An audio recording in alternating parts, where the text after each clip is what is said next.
Hello, everybody. My name is Amy. I am your chapter president for the NAWBO Inland Empire, and today we're going to do a spotlight on Viva la Boba, and hopefully we're going to be talking about doing a January event there as well. So you have to keep an eye out on our social media to see when our next event will be there.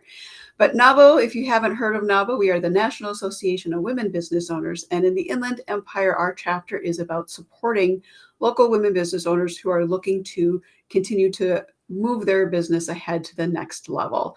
And by doing that, we are offering support by making sure everybody has access to resources in order to get the education and programming that they need, but also networking, because a lot of our jobs involve meeting new people and just chatting to people. So that's a big part of what we do. I'm going to keep everything brief. We're going to hand you off over here now to Vanessa. I'm going to let her introduce herself, and then we're going to get right into our spotlight so you can hear all about Viva la Boba. Vanessa, can you tell us a little bit about you and what you do for the chapter? Hi, yes, my name is Vanessa, and I am the Programs and Events Chair for the local chapter of NAWBO. And my focus is just creating events and programs that can really help the everyday entrepreneur exceed in their business or move the needle forward. So we brought on Tansu, and I'm just really excited to learn about how you came up with the idea for the business and how you got into the LA Times. Oh, thank you. That is a really interesting story. I will start with the business. It was the question how we got started with the business. Mm-hmm. So, the simple answer is my boyfriend and I, David, we opened the business together. The simple answer is we love boba, and there was no boba in San Bernardino. And we just thought it was unfair. When we were dating in San Bernardino, people had to drive 20 minutes to get boba from Loma Linda. And I remember thinking that's ridiculous. San Bernardino deserves nice things. It deserves more than just a boba shop. It deserves a community-oriented business. And so we just built that. And that's how Viva La Boba started 5 years ago. And we're opening our second location in Redlands soon. So it has been an interesting journey. Thank you so much. Thank you. Okay, so when do you open in Redlands? Because I would love to be there for your grand opening. Thank you. You all will absolutely be invited. The entire Okay. organization will be invited. We don't have a date just yet, but we're shooting for Okay. before the end of the year, but maybe early 2025. Okay, perfect. Almost there. And then Vanessa, I think you had a second question. I forgot what it was. I'm sorry. The LA Times article. Oh, so that's hilarious. So this is a good story about marketing. We are in, it's been a rough area of downtown San Bernardino. So we've met our fair share of challenges with attempted break-ins and situations similar to that. And for one of the break-ins, they really damaged our glass. But it was kind of a funny story because they broke in and caused a lot of damage only to steal a handful of cookies.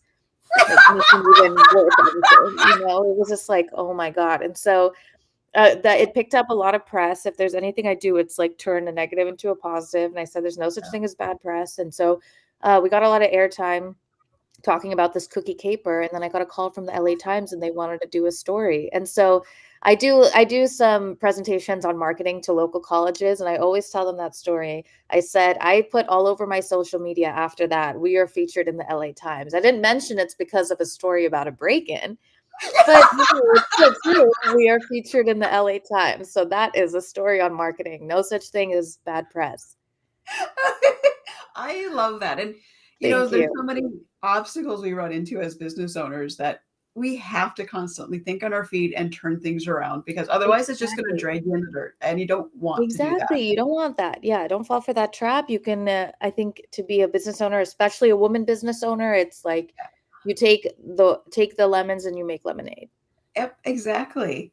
Exactly. So you are a community-driven type organization too. So what are you doing within your community to help? What is it that's making you a community-based organization? That's a great question. We have a lot of involvements. We have an entire page on our website just dedicated to community involvements. And that's not even to show off. That's just for me to personally keep track of everything we do, because sometimes I forget and I will have to go refer to that page. But honestly, we will do anything that involves the community, especially like the hyper local San Bernardino or Inland Empire community. So we have done school fundraisers, trash cleanups, art walks, open mic nights, that barely scratches the surface. Any kind of event that people come up to us and say, we want to do this. We've done like K-pop cup sleeve events, which is something K-pop fans love, where they celebrate like a K-pop star's birthday and they get special boba drinks. Like, we are not we're picky about our causes and that we want them to be fun and directly benefit the local community, but we've also, you know, done crazy events like that. So we just we're really focused on helping our local community, especially schools, especially anything related to nature conservation, sustainability. Those all really tie into our values, and it's just fun. It's not hard actually to be a community business. You just like help out when people ask for help, and it's great. Yeah, no, I agree.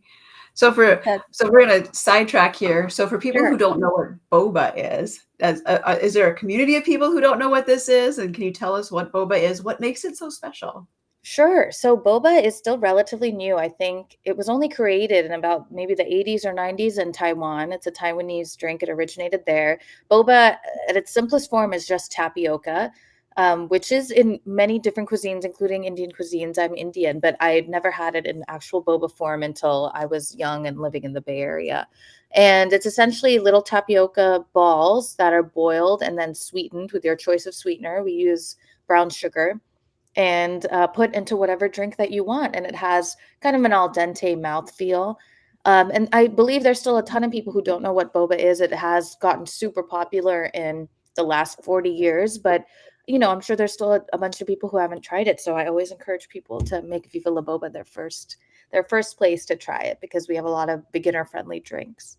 Yeah, I love that. And it sounds like you have better quality ingredients than most boba places, because I You know, avoid. we really do. Yeah, Yeah. I get it. You don't want to go to a place with a bunch of powders and just, Well, I'm yeah. allergic to cornstarch, and almost every boba place, their boba is cornstarch based. So like Oh, there's interesting. I have to double check our ingredients. I don't think cornstarch is in there, but I'll find out and make sure that we okay. have a boba drink for you. That's one thing I love about us, though, is we have something for everyone. If you're allergic Yeah. to cornstarch, I'll still find a boba drink for you. If you don't drink coffee, you know, if you are allergic to vanilla, it's like a test. People can come in and give me whatever modification they have, and I'm like, no, I still have a drink for you. There's something for everybody. I may throw you for a loop. We'll have to, maybe that will Come be on, our Nye, let's find challenge out. in January. Yes, that's the January challenge. I'll be ready for you, Amy. Don't worry. Okay, I'm writing the book on it, so we'll see. I might be able to add you to my book if you can.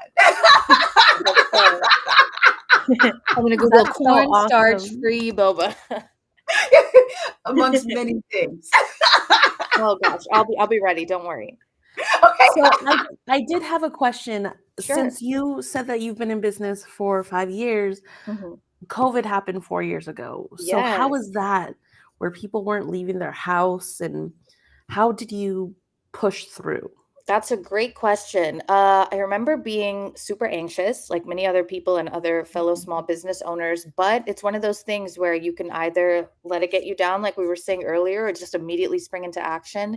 And I'm pretty good in an emergency situation. And so we pivoted almost overnight. I contacted someone locally to hand make masks so that my employees would be able to come in and be masked. That was never like a negotiable thing for us. We wanted to follow all the protocols, and we did. I spent so much of my time making sure I completely changed our dining room and closed it off. So we were following all the issued mandates. And I don't even think we took one day off. We pivoted overnight.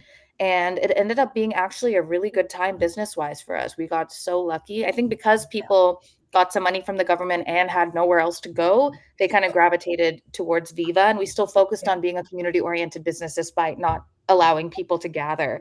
And I think that's what brought so many people to our store. And I'm so grateful it worked out that way. I know a lot of other businesses weren't so lucky and had to close. And I never take it for granted that we were able to not only survive, but do really well. That's Yeah, amazing. some businesses had been around for 40 years, and after COVID, And they had that to was it. close. Yeah. And I feel bad for them. You never know someone's exact circumstance. And, you know, I say like we really put a lot of thought into it, but it's also sometimes just luck. And so we're very grateful to have lived through that. Yeah, you just gotta go with it. Like you can't Yeah. wait. You just gotta run. And to do it Yeah. overnight was probably one of the big things for your success. Is like we can still Thank be open. you. We're gonna hit everything.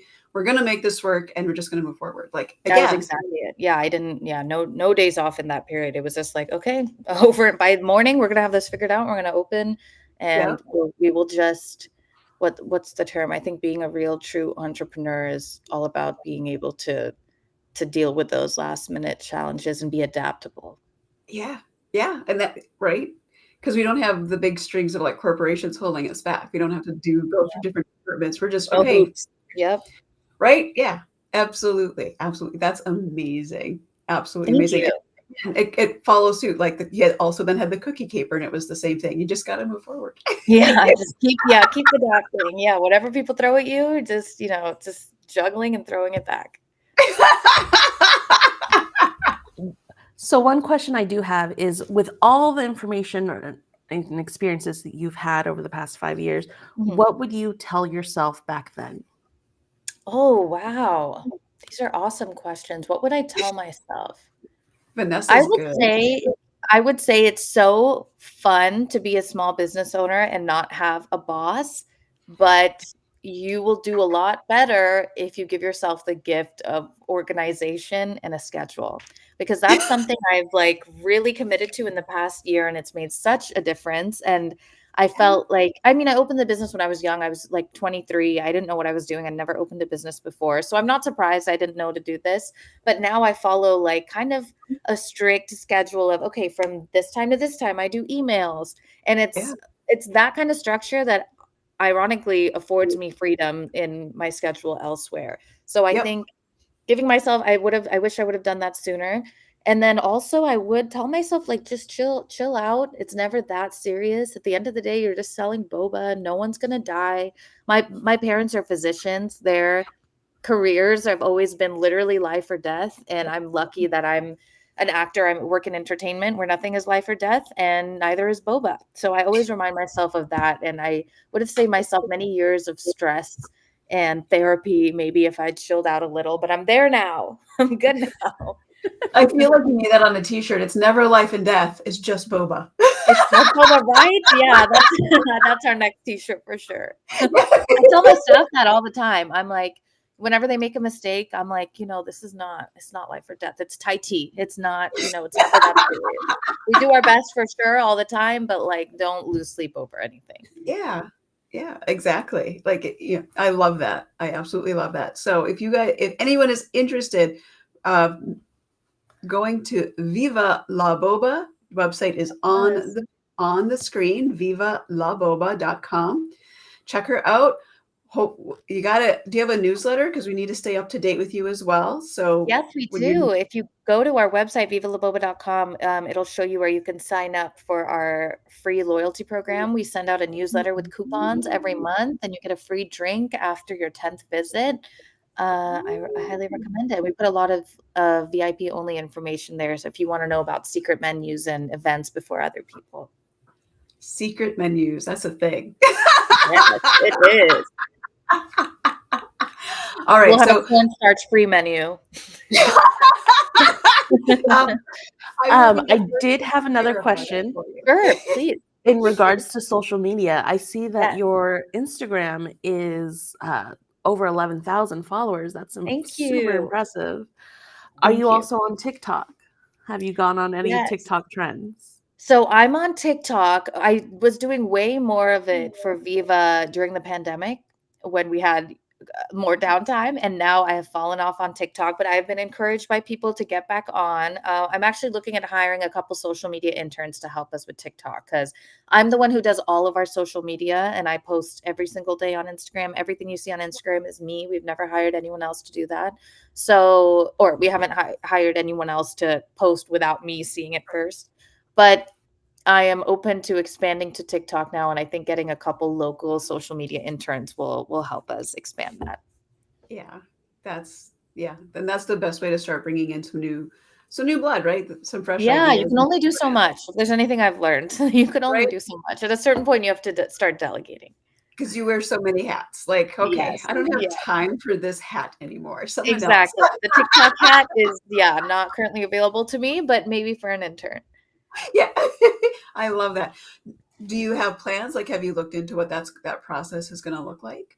Yes, and so basically I got registered with a couple local colleges, Cal State San Bernardino, University of Redlands, San Bernardino Valley College, and we've gotten applications primarily from those three because again, we're a community business, we want to work with local people Yep. and especially local students who could use the experience, expand their portfolio. And we've already had some great candidates interview, so this will be happening soon. Wow, that is Yeah, amazing. I love interns. I have a agreement myself with San Diego State University where they Nice. get Look at that. academic credit. Exactly, because I don't just want it to be like unpaid, do this for me. It's like you have to Right. get Yeah. something out of it. And so, yeah, I think it's awesome. And that's a great way. Again, you're giving back to the community, right? We try, yes. It's everything is circular. It has to come back to the community because they Yes, support us. Let's make sure we're giving back. exactly. Are And you they are like support- the life. I always say there's no Viva without them. So they are like the life force of this business and our number one priority. Yeah, absolutely. Absolutely. All right. So thank you so much. If anyone is interested in learning more about NAWBO and NAWBO Inland Empire, go to nawb-ie.org. But to find out and sign up for those amazing loyalty club programs at Viva La Boba, go to vivalaboba.com and stop in, say hi, and keep an eye out because I need to block my calendar for your Redlands opening. Yes, I will I be will there. absolutely let everyone know. Thank you guys so much for having me. This was awesome. Oh, you're Thank you so welcome. much for signing up. Yes, happy Yeah. to. And this is what we like to do. We want to spotlight our local businesses and members that are just out there. You're running your day-to-day business. What more can NAWBO do for you? And this is one of the ways we want to give back to our members is give you a spotlight. So thank you so much. Everyone Thank have a you. great rest of your day. And thank you for tuning in. All links will be in the chat below and on multiple different channels. So have a great rest of your day and make sure you vote. Doesn't matter who you're voting